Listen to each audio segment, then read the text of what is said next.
57 mil pessoas, não é? Uma população menor que de uma pequena cidade brasileira. E três superpotências nucleares, no caso da Rússia, da China e dos Estados Unidos, todas elas brigando entre si por esse território, como se fosse aquela última fatia da pizza que a gente deixa e ninguém toca, né? Você está falando da Groenlândia, meu amigo. Não é qualquer coisa, não. Não, exatamente. Estamos falando da maior ilha do mundo que virou o tabuleiro de xadrez, que está literalmente derretendo. E antes que você aí ache que é só o Trump que está sendo sempre Trump, né? É o quê? É a China, a Rússia, os Estados Unidos e a OTAN inteira à beira de implodir por causa de gelo e minério. Exatamente. Ou seja, gelo que está sumindo, né? Está derretendo, né?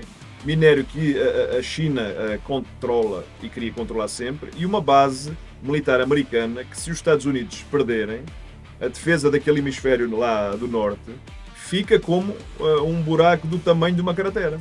Então fica complicado para os Unidos, não é? Fica combinado, né? Não, complicado. Não é? Então vamos combinar uma coisa, não é? Não é sobre a democracia, nunca foi, é sobre quem controla a última fronteira do planeta antes que ela se transforme no novo canal do Panamá. Né? Porque aí tem sempre aquela luta dos Estados Unidos com a China, né? E lá vamos nós destrinchar exatamente como chegamos no ponto onde ameaçar um aliado da OTAN virou estratégia de segurança nacional.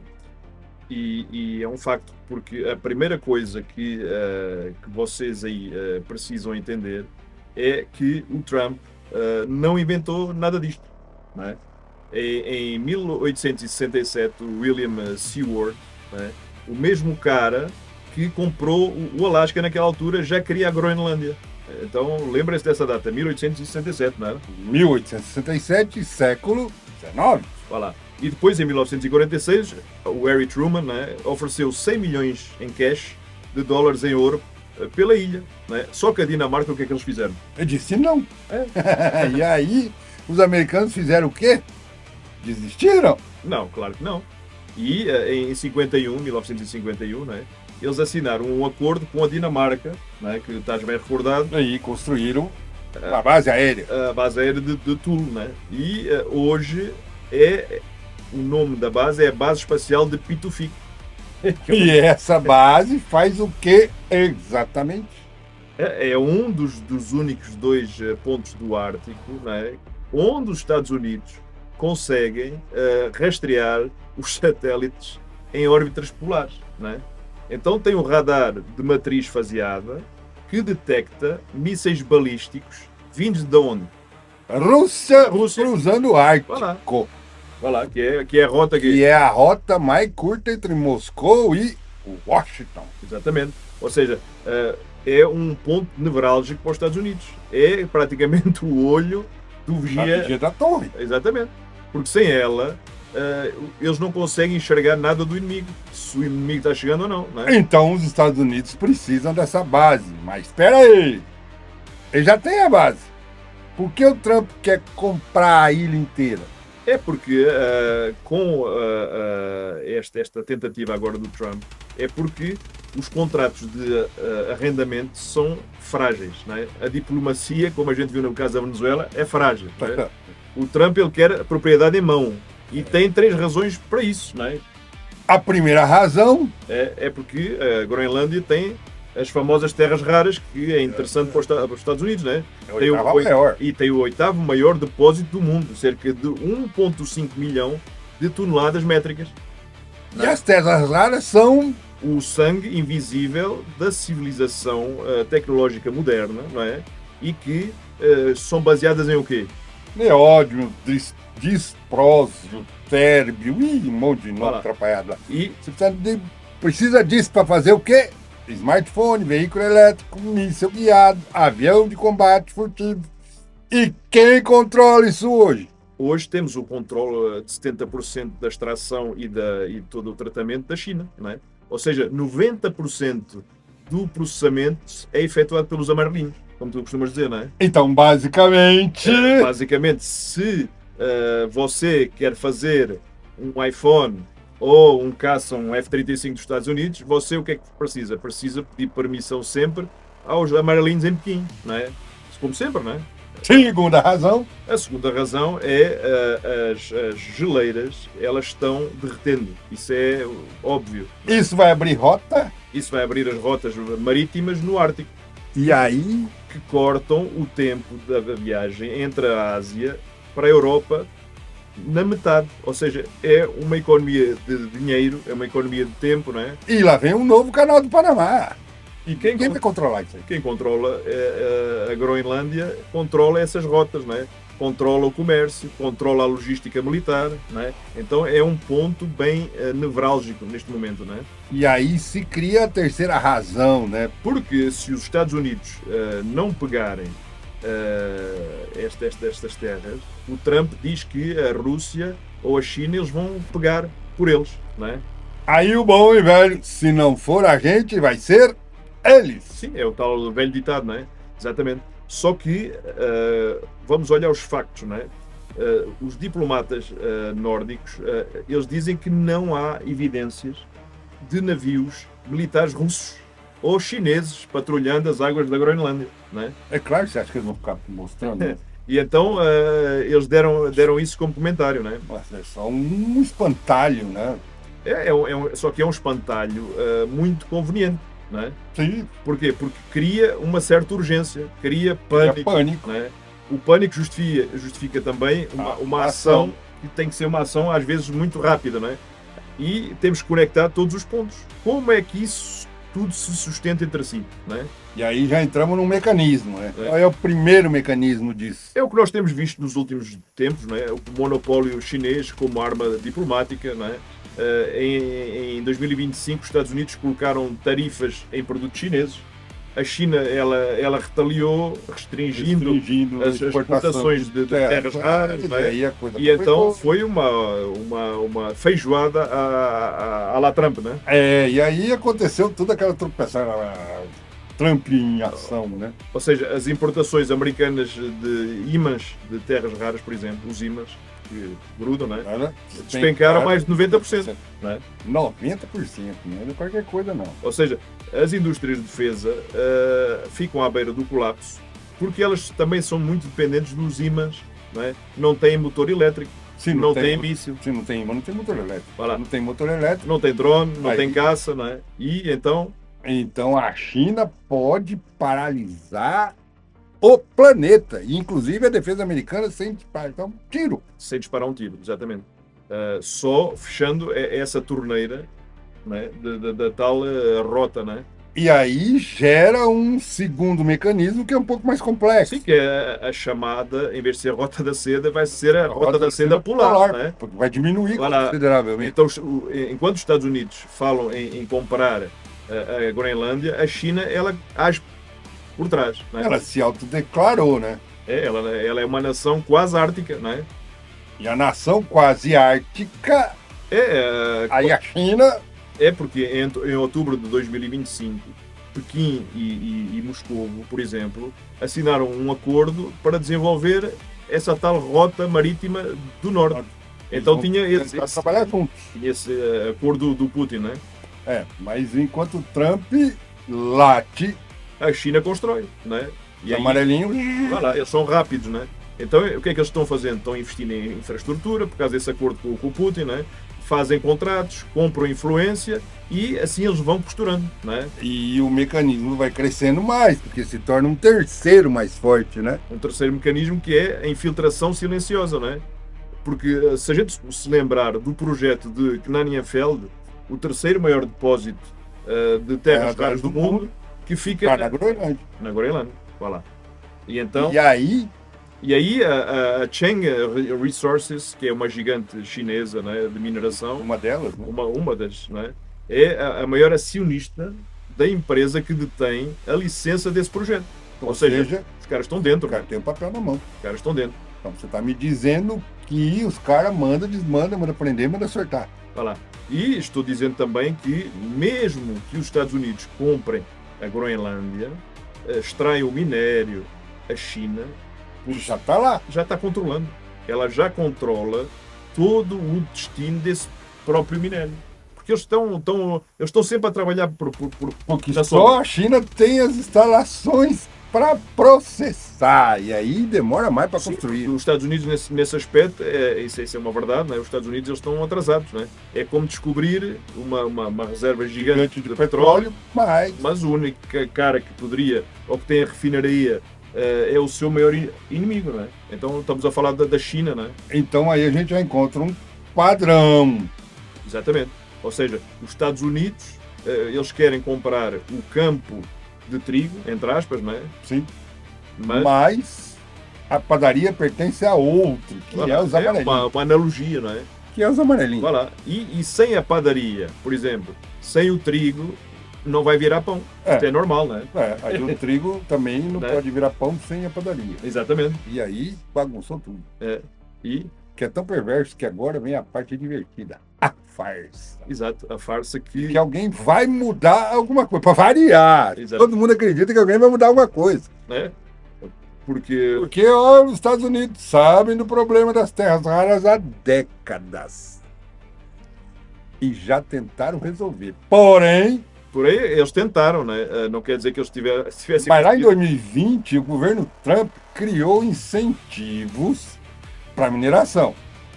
Pode ser doméstica, pode ser, mas ofereceu cartas de interesse da Export-Import Bank. E o que é que aconteceu a seguir? Nada. Vai lá. Porque você pode ter o minério no solo, mas sem infraestrutura, você não consegue tirar o bicho de lá. Então não tem processamento, você não tem nada na mão. Exatamente. Ou seja, imagina quanto tempo, por exemplo, levaria para construir essa tal infraestrutura necessária, não é? Cara, imagina quantos... Nossa senhora, geólogo, estimam pelo menos uns 10 anos, fora os profissionais que vão se envolver nisso. Sim, e quando tu olhas para 10 anos, no espaço temporal, para ter refinarias funcionais no Ocidente, é complicado. Enquanto isso... É complicado. Você continua dependente de quem? Dos amarelinhos. Sim, da China. E a Groenlândia, por exemplo, como é que ela, neste impasse entre as três nações, como é que ela vai entrar nisto? Não é? A Groenlândia tem 57 mil habitantes. É uma coisa, um ovinho, né? Bobear é a nossa... É um bairrinho, né? Infraestrutura praticamente não tem, porque não tem estrada, não tem aeroporto, é tudo precário, a área portuária é desenvolvida, sim, mas não tem toda essa expertise. Exatamente. E a força de trabalho também é muito pouca, né? Que não tem, né? Não tem. Para que o cara vai trabalhar? É mínimo, você tem que ter. Você vai importar mão de obra, tem que trazer maquinário, vai ter que operar em clima brutal, com gelo, vento cortante. Ou seja, então, mesmo que os Estados Unidos, por exemplo, comprem a ilha, né? O que é que vai acontecer? Ele vai levar, provavelmente, no mínimo, uma década para extrair. Mais uma década para processar. E nesse meio tempo, os amarelinhos continuam controlando tudo. Como sempre, não é? Ou seja, mas tem mais do que isso. Não é? Não penso que ficamos por aí, não é? A população local, ela também... ela é o quê? 84% dos groenlandenses... Ou desses, não é? Querem o quê? A independência da Dinamarca. E quantos desses groenlandeses querem fazer parte dos Estados Unidos? Tens ideia ou não? É muito pouco, 84 sobrou 6%, né? Ou seja, olha lá ainda. Porque há uns que nem sequer opinaram. Estão fora da casa. Né? E? Olha a ironia. A economia da Groenlândia depende de um subsídio anual de 500 milhões de dólares da Dinamarca. Exatamente. Sem isso, não tem saúde. Não tem educação. Vai colapsar tudo, vai virar um balaio de gato. Então, eles querem independência, mas não têm como bancar isso. Não é? Ou seja, eles estão dependentes sempre de outro país soberano. Não é? Isso aí é igual os municípios menores que nós temos aqui. Chega o Trump e diz, eu compro. E eles respondem, não, obrigado. Porquê? Porque ninguém quer ser a colónia novamente. Não é? É aí é que vamos entrar novamente nesse período. Essa ideia de colônia aí é complicada, né? Mas o Trump diz, então, eu tomo a força. Aí um jeito fácil ou um jeito difícil. Sim, se a gente olhar, por exemplo, para o caso da Venezuela, né? Aí virou bagunça, que a máfia já está agindo. Exatamente. Né? E aí é que a coisa desanda de vez, né? Porque a Dinamarca é membro fundador da OTAN. Né? E o artigo 5 diz que um ataque a um membro de ataque a todos. Aí virou bagunça. Sim, mas só que também tem o caso de, se os Estados Unidos atacarem, né? A Dinamarca ela vai se virar contra os Estados Unidos, mas não sei se a Dinamarca consegue sozinha. Não, eles estarão atacando a própria OTAN. Aí que a bagunça. Sim, mas mesmo a OTAN vai ter dificuldades. Porque, mas a primeira-ministra lá, né? Do dinamarquesa, ela foi muito direta quando ela foi interrogada sobre o assunto, né? E se isso acontecesse, né, ela dizia que seria o fim de tudo. Né? Então, fim da aliança, fim da segurança, pós-Segunda Guerra. E aí o fim das regras, cara. Aí é só quem assim, acabou as regras internacionais. É assim, se você souber quem é que vai ganhar com isso, quem é que irá ganhar com essa disputa? Entre a Rússia e os amarelinhos. Olha lá. Porquê? Porque enquanto a OTAN implode por dentro, né, o eixo Moscovo até Pequim se fortalece, porque já tem os acordos entre eles. Né? Eles já construíram a rota marítima do norte. Né? E então eles estão à espera só de uma confusão para dividir toda essa tecnologia. Sim, e também o insumo para fazer essa tecnologia. Né? Eles já compartilham quebra-gelos, né, nucleares. Sim.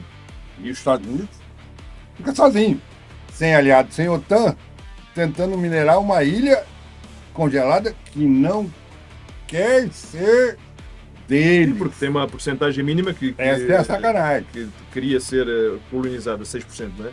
Só que funciona perfeitamente para eles. Né? Para eles tudo bem, até não vou discutir com você. Então o que fazer? Né? O que a gente pergunta sempre. O que vai acontecer? O que é que a gente pode falar? Tecnicamente, você tenta investir em processamento. Pode ser doméstico, mas pelo menos construir ali uma refinaria no Ocidente, vai diversificar algumas fontes, vai respeitar a autodeterminação da Groenlândia. Isso aí é uma coisa que ele tem que fazer. Fortalecer a aliança em vez de ameaçar. Essa seria a grande sacada. Exatamente. E politicamente, o que é que vai acontecer se isto tudo for para o vinagre? Né? Aí é impossível, porque levaria décadas ou bilhões de dólares, né? Nem falo isso, né? Mas na manchete, vamos dizer assim, não dá manchete de bola. Vai dar que os Estados Unidos pisou na bola. E porque as empresas que lucram com o monopólio chinês também não querem concorrência. Isso também é um facto. Né? Bom, por que eu vou, vamos dizer assim, dividir a OTAN é mais útil para alguns do que mantê-la unida? Exatamente. Na realidade. Exatamente. E os chineses só estão pensando nisso, né? Ou seja, individualmente você vai acompanhando as notícias, né? Vai olhando para os noticiários, né? E nada muda, né? Não vai resolver. Não vai resolver, mas pelo menos você está mais informado, você não é um cúmplice silencioso e sabe o que é que pode acontecer, não é? E é sobre isso que a gente precisa novamente levantar a lebre. Exatamente. A última coisa, antes de você ir e deixar de assistir o vídeo, o sistema funciona porque as pessoas elas esquecem passar de 72 horas. Não é por mal, mas é porque tem 50 outras crises competindo pela sua atenção. Então você fica naquela amnésia. Mas também é estratégico, né? É quase como se fosse um excesso de informação. Né? E aí você esquece do episódio em 48 horas. Por quê? Porque você vai lá pro TikTok ver o povo dançar. Vai lá, esquece da Groenlândia, esquece das terras raras, esquece da refinaria, esquece da OTAN. E aí, a OTAN que está à beira de um colapso, que se acontecer essa disputa entre os Estados Unidos e a Dinamarca. Então, e aí funciona de novo perfeitamente a amnésia temporária. A não ser que você deixe tudo registrado, não é? E aí, não esquece, like é tipo de marcar território. Eu vi isso, eu lembro disso. Eu questionei, alguém questionou sobre isso. A inscrição é garantir que na próxima vez que acontecer, pode e vai, de certeza, vai acontecer de novo. Vai lá. E você vai ter esse contexto. Vai perceber o padrão. Né? Tá. Então... ativa o sino, porque eles vão tentar enterrar isso. E para informar ou para continuar a informar os outros que você gosta, compartilhe, porque mais gente lembrando, menos funciona para certos lobbies, não é? Então... não muda o sistema, mas tira você do jogo deles. E isso é, pelo menos, você que pode fazer agora, amanhã, na semana que vem, e pode informar os outros também, não é? Volta semana que vem com a próxima Verdade Inconveniente. A gente volta. Até lá. Você acha que deve ler? Vá lá. Vá lá. Até lá, não esqueçam e senta o dedo no like. Agora deixa eu falar com você. Nós tivemos um vídeo, que há 4 meses atrás a gente levantou um problema e hoje o povo está se acordando e começando a ver ele. Busca lá, 13 famílias. Busca lá. E senta o dedo. E senta o dedo no like.